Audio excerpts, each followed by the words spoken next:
የትግራይ ህዝብ ህልውና የሚረጋገጠው በአብይ አህመድ መቃብር ላይ ነው ሲል ህወሓት አስታወቀ። በህወሓትና በብልጽግና መካከል ያለው ፍጥጫም ወደ መጨረሻው ምዕራፍ የደረሰም ይመስላል። ዝርዝር ጉዳዩን ይዘንበታል። የመከላከያ ሰራዊቱ በጎጃም ቀጠና ከፋኖ ጋር በሚያደርገው ውጊያም በርካታ መኖሪያ ቤቶችን ማቃጠሉ ተሰማ። ሰራዊቱ ንጹሃንን እየረሸነ ጭምር መሆኑ እየተሰማ ነው። የፋኖ ኃይሎችም በርካታ የሰራዊቱ አባላትን መደምሰሳቸውን አስታውቋል። ተጨማሪ ዘገባ ይዘንበታል።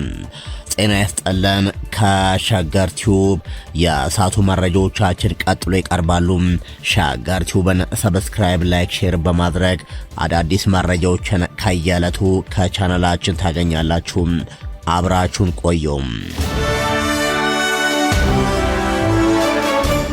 በብልጽግናና በህወሓት መካከል የሚደረገው የቃላት ጦርነት ቀጥሏል። የአገዛዙ መገናኛ ብዙሃንም ለሚዲያ የማይመጥኑ ቃላትን እየተጠቀሙ በኤአይም ፎቶ እያቀናበሩ ህወሓት ላይ የሚያደርሱትን ትችትና ዘለፋ ቀጥሏል። ህወሓት የትግራይ ህዝብ ህልውና የሚረጋገጠው በአብይ አህመድ ጄኖሳይዳዊ አገዛዝ መቃብር መሆኑን ታወቀ ይላል በዘገባው።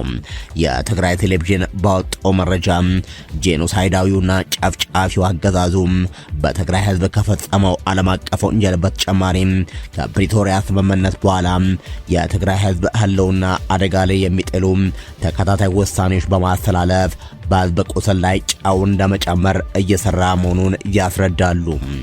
እንደ ህዝብ ፍጹም አንጠፋም በሚል መሪ ሀሳብ ከአድዋ ከተማ ነዋሪዎችና ከምዕራብ ትግራይ ተፈናቅለው በከተማዋ ከሚኖሩ ወገኖች ጋር በተደረገው ውይይት መድረክ የተገኙት አቶ አማኑኤል አሰፋም በትግራይና በኢትዮጵያ ሰላም ለማምጣት የተፈረመው የፕሪቶሪያ ስምምነት ጄኖሳይዳዊ አገዛዙ እንደ ጣሳ አረጋግጧል። በህወሓትና በኢትዮጵያ መንግስት መካከል የተፈረመው የፕሪቶሪያ ስምምነት በመጣስ የህወሓትን እውቅና በመሰረዝ የ4 ኪሎ አገዛዝ ከግለሰቦች ጋር እንደተፈራረመ በፓርላማ ፊት መናገሩን ያስታወሱት አቶ አማኑኤልም ተግባሩ የአገዛዙን ጸረ ሰላም ተግባር ማሳያ እንደሆነ አስረድተዋል። የትግራይ ህዝብና መንግስት የሰላም አማራጭ እንዲተገበር እስከ መጨረሻ ጥረት አድርጓል። ይሁን እንጂ ጄኖሳይዳዊው አገዛዝ የተናጠለ ውሳኔዎች በመወሰን የትግራይ ህልውና አደጋ ላይ በመጣሉ በይደር የቆየው መንግስት ወደ ስራ እንዲመለስ መወሰኑ የተናገሩት አቶ አማኑኤል አሰፋም ከአገዛዙ ሰላም፣ ፍትህና የጸጥታ ደህንነት መጠበቅ አይቻልም ብለዋል። የትግራይ ህዝብ ከፍተኛ መስዋዕትነት በመክፈል ሌሎች ብሔሮችም ጨምር በሰላም እንዲኖሩና የራስን ዕድል በራሳቸው እንዲወስኑ የሚያስችል ህገ መንግስት እንዲጸድቅ ያደረገ ህዝብ መሆኑን ያስታወሱት ምክትል ፕሬዝዳንቱም በዚህ ሰዓት ግዛቱ ተቆርሶ እንዲሁም ደህንነቱ በአብይ አህመድ አረመኔ አገዛዝ አደጋ ላይ መውደቁን አስረድተዋል።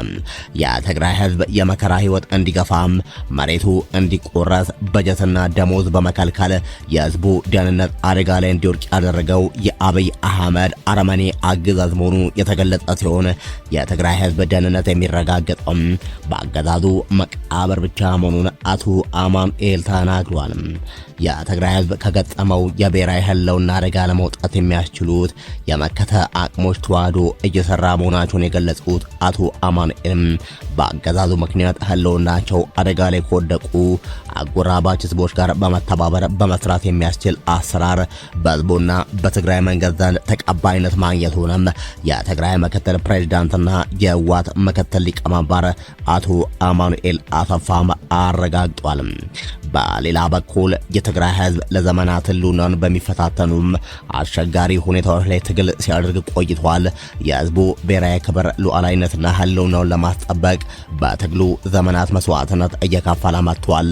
ባለፉት ዓመታት ህልውናው አደጋ ላይ ቢወድቅም የትውልዶች አዝራ ጠብቆ የቆየ ወጣቱ ትውልድ እንደ ህዝብ በእርሱ ላይ የታወጀውን ጄኖሳይድ በመመከት ትግሉን ቀጥሏል ይላል የህወሓት መግለጫ ሲቀጥልም። ይሁን እንጂ በህዝባችን ላይ የታወጀው የጄኖሳይድ አደጋ ከጊዜ ወደ ጊዜ እየተባባሰ ነው። የአብይ አህመድ ጄኖሳይዳዊ አገዛዝ ለሰላም፣ ለውይይትና ለድርድር የሚሆኑ አማራጮችን ሁሉ በመዝጋት የትግራይን ህዝብ እንደ ህዝብ ለማጥፋት ያወጣውን እቅድ ለማሳካት ሁለገብ ጥረቶችን እያደረገ ይገኛል። ጥልቅ የትግል ልምድ ያለው ህዝባችንም እየተጋረጠበት ያለውን አደጋ በመረዳት ትግሉን ማጠናከር እንዳለበት በተለያዩ መንገዶች ሲገልጽ ቆይቷል ይላል ህወሓት በመግለጫው። መሪ ድርጅታችን ህወሓት በህዝባችን ላይ የተጋረጠውን አሁናዊ አደጋ የደረሰበትን ደረጃ በየጊዜው በመገምገም ከህዝባችን ሆነን ከአደጋው ሙሉ በሙሉ ለመውጣት የሚያስችሉ ወሳኝ የትግል አቅጣጫዎች ካልተያዙ በስተቀር አደጋው ይበልጥ እየተባባሰ እንደሚሄድ እየተረዳ መጥቷል ብሏል። ህዝባችን እንደ ህዝብ ፍጹም አንጠፋም በሚል መሪ ሐሳብ እየተካሄደ በሚገኙ መድረኮች በመሳተፍ እያሳየ የሚገኘው ወኔም በድርጅቱ የቀረቡ መፍትሄ ሐሳቦች ላይ ጥልቀት በመጨመርና ያለውን ተጨባጭ አደጋ በመረዳት ከአደጋ ለመውጣት የሚያስችሉት አማራጮችን እያስቀመጠ ይገኛል። በትውልዶች መስዋዕትነት የተጠበቀው ብሔራዊ ማንነትና ክብር መፍረስ እንደማይፈርስ መተማመን ላይ ተደርሷል። ይህንን ማሳካት የሚቻለው ደግሞ በኃይል ሊያጠፋን የሚፈልገውን የአብይ አህመድ አረመኔ አገዛዝ በማሸነፍ መሆኑን መግባባት ላይ ተደርሷል ብሏል። ለዚህም ስኬት የውስጥ አቅምን ማጠናከር ቁልፍ እንደሆነ በመተማመንም እንደ ከዚህ ቀደሙ የደጀንና ግንባር አስተላለፍ በማስተካከል ለውጤቱ ቁርጠኝነቱን ዳግም የተረጋገጠበት መድረክ እየተካሄደ ነው። ከዚህ ጎን ለጎን ልዩነቶችን በኃይል ብቻ ለመፍታት የሚንደረደረውን የአብይ አህመድ አረመኔ አገዛዝ ህልውናቸው በአደጋ ላይ ከወደቁ ኃይሎች ጋር ጥምረት በመፍጠር የአገዛዙን እርሜ ለማሳጠር በሚደረገው ትግል በሙሉ ልቡ ይደግፋል ብለዋል።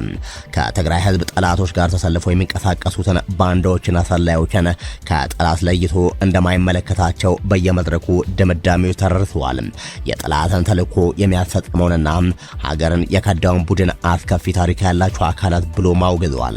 የእነዚህ ክፉ ቡድኖች አታላይ ዘመቻዎችም በጽኑ እንደሚታገል ህዝቡ ቃል ገብቷል። በአጠቃላይም እንደ ህዝብ የተጋረጠበትን የጥፋት አደጋ ለመመከት አቅሙን ከማጠናከር ውጪ ሌላ አማራጭ እንደሌለ ተረጋግጧል ሲል ህወሓት ዘለግ ባለው መግለጫው አሳውቋል። በርካቶችም የህወሓት መግለጫ ብልጽግናን በጦርነት ከፋኖና የኦሮሞ ነጻነት ግንባር ጋር ሆኖ ለማጥፋት ከ4 ኪሎም ጠራርጎ ለማውጣት የታቀደ ስልት ነው በሚል እያተነሳ ይገኛል። በሌላ በኩልም የመከላከያ ሰራዊቱ በጎጃም ቀጠና በመግባት በርካታም የአማራ ወጣቶችን እየገደለና እየጨፈጨፈ መሆኑ ተገለጸ። የመከላከያ ሰራዊት ልዩ ዘመቻ ማወጁን ተከትሎ በጎጃም ቀጠና ከባድ ውጊያ እየተደረገ ነው።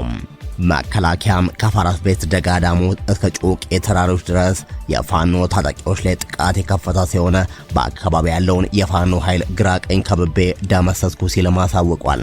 ጀነራል መሐመድ ተሰማ የሚመሩት የምስራቅ እዝ ካለፈው ሐሙስ አንስቶ በጎጃም ቀጠና የፋኖ ኃይሎች ላይ መጠነ ሰፊ ዘመቻ ከፍቷል። የፋኖ ጠንካራ ይዞታዎች ላይ ያነጣጠረውና ፋኖን ያለበት ቦታ ድረስ ሄዶ የመምታት ኦፕሬሽን በከባድ ሰብአዊና ቁሳዊ ኪሳራ ታጅቦም ቀጥሏል። ከሰሞኑ በተለይም በጮቄ ተራሮችና ደጋዳሞት ቀጠናዎች ላስጨራሽ ጦርነት አድርጓል።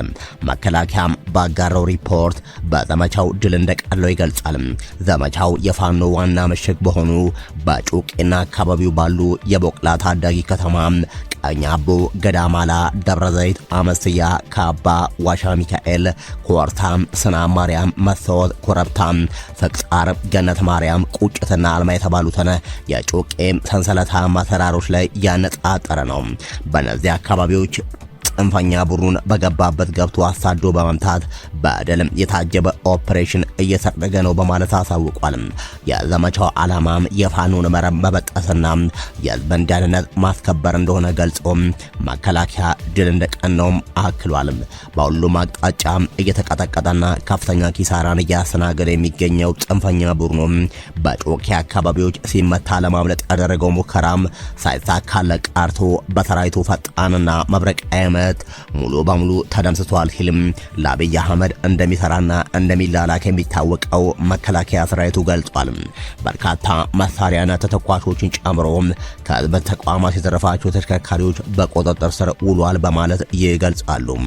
መከላከያ ሰራዊቱ ይህንን ይበል እንጂ የተማረከ መሳሪያና የተማረኩ የፋኖ ኃይሎችን አላሳየም በመግለጫው። በአንጻሩ የፋኖ ኃይሎች ወደ ደጋ በዳሞት የገቡ የመከላከያ ሰራዊቱ አንድም ተርፈው እንደማይወጡና ሙሉ በሙሉ እንደሚደመሰሱ አስታውቋል። በርካታ ምርኮኛ የሰራዊቱ አባላትንም በቪዲዮ አስደግፎ ለህዝብ ሲያሳዩም የፋኖ ኃይሎች ታይተዋል። የብልጽግና መንግስት በትግራይ ህዝብ ላይ የሚያደርገውን ጦርነት ለመክፈት የፕሮፓጋንዳ ዘመቻውን አጠናክሮ ማቀጠሉ ተገለጸ።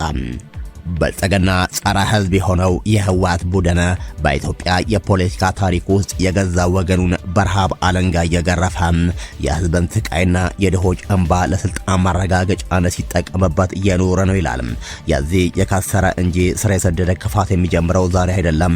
የቡድኑ መሰረት የተገነባው በንጹሃን ደምና አጥንት ላይ መሆኑን ከግማሽ ምዕተ ዓመት በፊት የፈጸማቸው አሰቃቂና ሰይጣናዊ ድርጊቶች ህያው ምስክር ናቸው ይላል ኦህዴድ ብልጽግና በመግለጫው።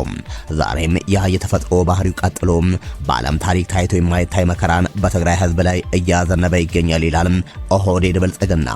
ይህ ጨካኝ ስብስብ ህዝብን እንደ መያዣ በመጠቀም የራሱን የፖለቲካና የወታደራዊ ፍላጎት ሲያረካ የኖረበትን አስከፊ ሴራ የራሱ የቀድሞ አመራሮች ይፋዊ ምስክርነትና ዓለም አቀፍ መገናኛ ብዙሃን በግልጽ አረጋግጦ ነበር ይላል።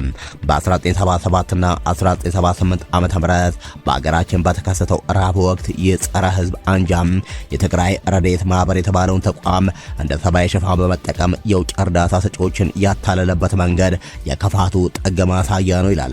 በወቅቱ የራብ ሰለባ ለሆኑ ወገኖች ከምዕራባውያን የተለገሰው በሚሊዮኖች የሚቆጠር ዶላር ለተራበው ህዝብ መድረስ ሲገባው በጎጡ ቡድን አባላት እየተዘረፈ ለጦር መሳሪያ መግዣና ለቡድኑ ሀብት ማከማቻ ውሏል ይላል።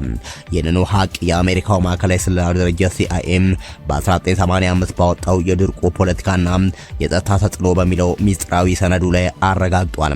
ሰነዱ እነዚህ አማጽያን ለረድኤት በሚል ስም የሚሰበስቡት ገንዘብ ሙሉ በሙሉ ለወታደራዊ ዓላማ እየዋለ ነው በማለት የቡድኑን ርህራሄ አልባነትና ተራ ዘራፊነት ከዓመታት በፊት አጋልጧል ሲልም ላለፉት 8 ዓመታት ኢትዮጵያውያንን እየጨፈጨፈና እያጋደለ ስልጣን ላይ የቀጠለው ኦህዴድ ብልጽግና ይገልጻል።